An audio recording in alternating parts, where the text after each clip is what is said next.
मैं हूं खबर शमसुल हसन वॉशिंगटन एंगल के साथ। मैं अनवर इकबाल और एंगल तो वॉशिंगटन का ही है। तो अनवर साहब, आजकल की जो वॉशिंगटन में ताज़ा तरीन खबर ये है कि आईएस और तहरीक तालिबान पाकिस्तान टीटीपी ये दोनों मिलके दोबारा से ऑर्गेनाइज हो रहे हैं और पाकिस्तान में दहशतगर्दी के बड़े प्लान्स हैं। अमेरिका वाले इस सिलसिले में परेशान हैं, वो they've reached out to Pakistan authorities. ये कैसे रोकेंगे पाकिस्तानी, ये बताइए आप। यानी आप ये कह रहे हैं कि पाकिस्तान में दोबारा बड़े पैमाने पर दहशतगर्दी होने लगी है, अफगानिस्तान की सरजमीन पाकिस्तान के लिए इस्तेमाल होगी, पाकिस्तान को क्या करना चाहिए? जी, पाकिस्तान को क्या करना चाहिए इस सिलसिले? देखिए, इसमें तो अनफॉर्चुनेट बात यह है, सनसनीखेज जरूर लगती है, लेकिन इस बात में सच्चाई है।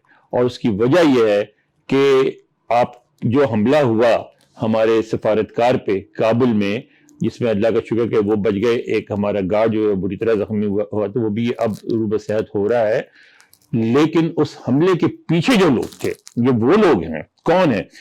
बज़ाहिर तो सिर्फ नाम आ जाता है और आगे बात बढ़ जाती है, लोग पढ़ते हैं और भूल जाते हैं। कहा यह जा रहा है कि Islamic state of Khorasan province, ये वो लोग हैं जो एक इस्लामी रियासत क्रिएट करना चाहते हैं, जिसमें अफगानिस्तान, पाकिस्तान और भारत का कुछ हिस्सा और सेंट्रल एशिया का कुछ हिस्सा मिला के एक ऐसी रियासत बने। और वो ये कहते हैं कि अल-कायदा और तालिबान वो इतने मिलिटेंट नहीं है, इतना तशद्दुद नहीं करते, इतनी शिद्दत पसंद नहीं है जितना उनको होना चाहिए, तो हम उनसे ज्यादा शिद्दत पसंदी चाहते हैं। अब वो पाकिस्तान को क्यों टारगेट करेंगे? हमें देखना पड़ेगा कि कौन लोग हैं। ISKP जो है, जो खुरासान प्रोविंस वाली जो इस्लामी रियासत है, उसमें जब ये इसकी बुनियाद पड़ी 2015 में, 2015 में बुनियाद पड़ी और रिक्रूटमेंट शुरू हुई, तो उसी वक्त जो एक बगदादी साहब थे, आपको याद होगा, इस्लामिक स्टेट IS के जो सरबराह थे, इनको अमेरिकियों ने मार दिया। उन्होंने पहला जो ISKP का जो सरबराह लगाया वो पाकिस्तानी थे, पश्तून थे, और उसके बाद उन्होंने रिक्रूटमेंट शुरू की। तो रिक्रूटमेंट जो भर्ती के गए फाइटर या दहशतगर्द, वो ज्यादातर औरंगजेब एजेंसी से थे, कुछ तिरा से थे, कुछ नॉर्थ और साउथ वजीरिस्तान के लोग थे। ये वो लोग थे जो उनका हरावल दस्ता बने।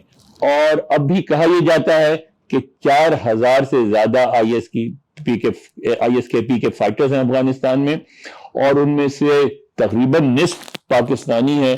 और जो अफगान जो उनके जो फाइटर्स हैं, उनका फोकस अफगानिस्तान में, वो तालिबान से लड़ना चाहते हैं, लेकिन जो पाकिस्तानी हैं वो पाकिस्तान में आगे जहाद करना चाहते हैं। और तालिबान, अब सवाल ये पैदा होता है खावर साहब कि क्या तालिबान हुकूमत रोक रही है इनको? तो बज़ाहिर तो नहीं लगता कि रोक रही है। क्या रोक सकती है?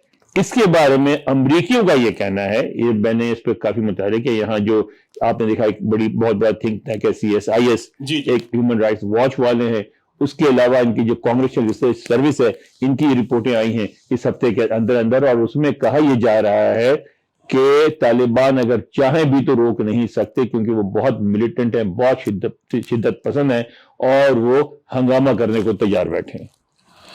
इसमें अनवर साहब, मेरा पॉइंट यह है कि पाकिस्तान आर्मी ने एक दफा इन सब दहशतगर्दों को शिकस्त दी, ठीक, मगर उसकी बेसिक वजह यह थी कि एक यकसुई के साथ एक ऑब्जेक्टिव पे काम हो रहा था। तो मेरा ये ख्याल है कि इस वक्त पाकिस्तान की फौज जो है कुछ अंदरूनी सियासत में इस तरीके से एंटेंगल हो गई है, कुछ चीजें स्लिप हो रही हैं, और ये बहुत खतरनाक चीजें हैं, क्योंकि एक दफा ये अफरीद बोतल से बाहर आ जाए तो दोबारा बहुत मुश्किल है इसका बोतल में जाना। अब इसमें एक सवाल पैदा होता है, जिसमें आपकी राय जो बड़ी अहम होगी। जो तहरीक इंसाफ ने तहरीक चलाई अपने हुकूमत में वापसी के लिए, उसमें मुसलसल फौज को टारगेट भी किया गया, तो क्या उस तहरीक का पाकिस्तानी फौज की जो स्ट्रेंथ है दहशतगर्दों के खिलाफ लड़ने की, उसको नुकसान पहुंचा है? अनवर साहब, मैं तो इस पे दोनों बातों से आपकी डिसएग्री करता हूं। पहली बात तो ये कि तहरीक इंसाफ ने हुकूमत में आने के लिए कोई तहरीक नहीं चलाई। इमरान खान साहब जो है इसको हकीकी आजादी की तहरीक करार दे रहे हैं, और इस मामले में अवाम उनके साथ है। दूसरी ये कि तहरीक इंसाफ ने हकीकी आजादी किससे? हकीकी आजादी पाकिस्तान के अवाम के लिए किससे? मौजूदा इस्तेमार से। इस्तेमार कौन है? इस्तेमार तो सब कुछ शामिल है, उसमें एस्टेब्लिशमेंट पूरी की पूरी है।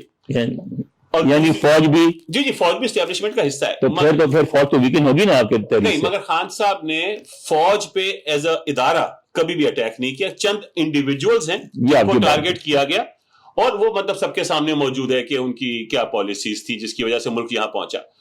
تو میری رائے یہ ہے کہ جو نئی آرمی چیف صاحب آئے ہیں، جب اپنی ٹیم بنائیں گے، ان کی سب سے پہلی پرائیورٹی یہ ہونی چاہیے کہ سیاست سے اپنے آپ کو ریٹریکٹ کریں اور دوبارہ سے سرحدوں پہ اور نظریاتی سرحدوں پہ فوکس کریں، جہاں سے ہم پہ ٹیررزم کے پھر سے سائے منڈلا رہے ہیں. اور یہ پاکستان، یعنی آپ یہ کہہ رہے ہیں کہ عمران خان صاحب نے فوج کو کمزور نہیں کیا ہے بلکہ وہ فوج کو مستحکم کرنا چاہتے ہیں. بالکل لیکن مستحکم کرنے کی ان کی، آپ نے کہا کہ آزادی بھی چاہیے، تو آزادی کی بھی ان کی ڈیفینیشن یہی لگتی ہے کہ آزادی اسی وقت صحیح ہوگی جب مجھے پاور میں آنے دو، اور فوج بھی اسی وقت مستحکم ہوگی جب مجھے پاور میں آنے دو. فوج بھی اس وقت مستحکم ہوگی جب عوام کی ریٹ اسٹیبلش ہوگی، اور پاکستان بھی اس وقت ترقی کرے گا جب عوام کی ریٹ. یعنی اگر انتخابات ہوتے ہیں جی اور منصفانہ ہوتے ہیں جی اور اس میں عمران خان ہار جاتے ہیں، اس کو مان لیں گے؟ بالکل مان لیں گے. لگتا تو نہیں ہے. نہیں بالکل مان لیں گے. عمران خان نے سر اس سے پہلے کب انہوں نے پروٹیسٹ کیا؟ جب 2018 کے انتخابات ہوئے تھے، اس میں تو ہم پاور میں آ گئے. 2013 میں ہم نے چند سیٹوں کا کھولنے کا کہا تھا، جس کے اوپر سارا وہ دھرنا ہوا، وہ سارا کچھ ہوا. میں یہ سمجھ رہا ہوں سر کہ جو آج خدشات واشنگٹن ڈی سی میں پائے جا رہے ہیں ٹیررزم کے حوالے سے، وہی خدشات بیجنگ میں بھی ہوں گے، وہی خدشات ماسکو میں بھی ہوں گے، وہی انقرہ میں بھی ہوں گے. تو پاکستان کے لیے پھر سے ایک لمحہ فکریہ بن رہا ہے، اور پاکستان کی ملٹری اسٹیبلشمنٹ کو یہ فیصلہ کرنا ہے کہ وہ اپنا فوکس اندرونی حالات پہ رکھے گی کہ ان بیرونی خطرات سے نپٹنا چاہے گی. ان حالات میں پاکستان کی جو سیاسی اکابرین ہے جی، ان کا رویہ کیا ہونا چاہیے؟ لیکن سیاستدانوں کا جو سیاسی اکابرین ہیں جیسے بھی ہیں، ٹھیک ہے، مطلب صرف عمران خان تو نہیں ہے، بہرحال سیاست میں نواز شریف بھی موجود ہیں، زرداری صاحب بھی موجود ہیں، اور بھی لوگ ہیں. میرا یہ خیال ہے کہ ان سب کو مل کے ایک انتخابات کی طرف جانا چاہیے تاکہ ایک 5 سال کے لیے ایک حکومت آ سکے، لانگ ٹرم پالیسیز اسٹیبلش ہوں. اس وقت یعنی عمران صاحب کی بات مانی جائے، انتخابات کرا دی جائیں، چاہے حالات کیسے بھی ہوں. نہیں، حالات تو ویسے ہی ہیں، حالات تو ویسے. دیکھیں، آپ اس کو ایسے کہہ رہے ہیں کہ عمران خان کی بات مانی جائے، میں یہ کہہ رہا ہوں کہ صحیح بات مانی جائے. اب اگر اتفاق سے اگر یہ کہا جائے کہ 1.5 سال کے لیے آپ سیاسی ایکٹیویٹیز ساری چھوڑ کے طالبان، وہ جو دہشت گرد ہیں، ان سے نمٹنے پہ فوکس کیا جائے، تو اس کے بارے میں آپ کیا کہیں گے؟ تو سر دنیا رک تو نہیں جائے گی 1.5 سال کے لیے. لوگوں کے کام تو پھر بھی ہونے ہیں. آپ نے ایکسپورٹ بھی کرنی ہے، آپ نے امپورٹ بھی کرنی ہے، آپ نے بجلی بھی بنانی ہے، آپ نے گیس بھی لوگوں کو دینی ہے، بچوں نے اسکول بھی جانا ہے. تو یہ ساری چیزیں جو ہیں یہ تو کوئی حکومت ہی کر سکتی ہے جس کے ساتھ عوام شامل ہوں، عوام ان کے ساتھ کھڑے ہوں، اور جو آپ کو اکانومی کے لیے سخت فیصلے کرنے ہیں اس میں بھی عوام. یعنی لب لباب یہ ہے آپ کی گفتگو کا کہ ہم فوج کے ہاتھ مضبوط کرنے کو تیار ہیں، ہم دہشت گردوں کے خلاف آپ کے ساتھ مل کے لڑیں گے بھی، لیکن انتخابات کرواؤ وقت پہلے. لیکن سویلین سپریمیسی اسٹیبلش ہونی چاہیے، انتخابات ہونے چاہیے، اور اس کے نتیجے میں جو بھی حکومت آئے تاکہ وہ 5 سال کی پالیسیز بن. جی تو انور صاحب، آپ اس بات سے ایگری کرتے ہیں کہ ایسا ہی ہونا چاہیے؟ ہاں بالکل. دیکھیں، انتخابات تو ہونے چاہیے، مگر یہ ہے کہ میں سمجھتا ہوں کہ ملک میں کسی طرح بھی امن و امان ہونا چاہیے اور ترقی کے لیے کام کرنا چاہیے.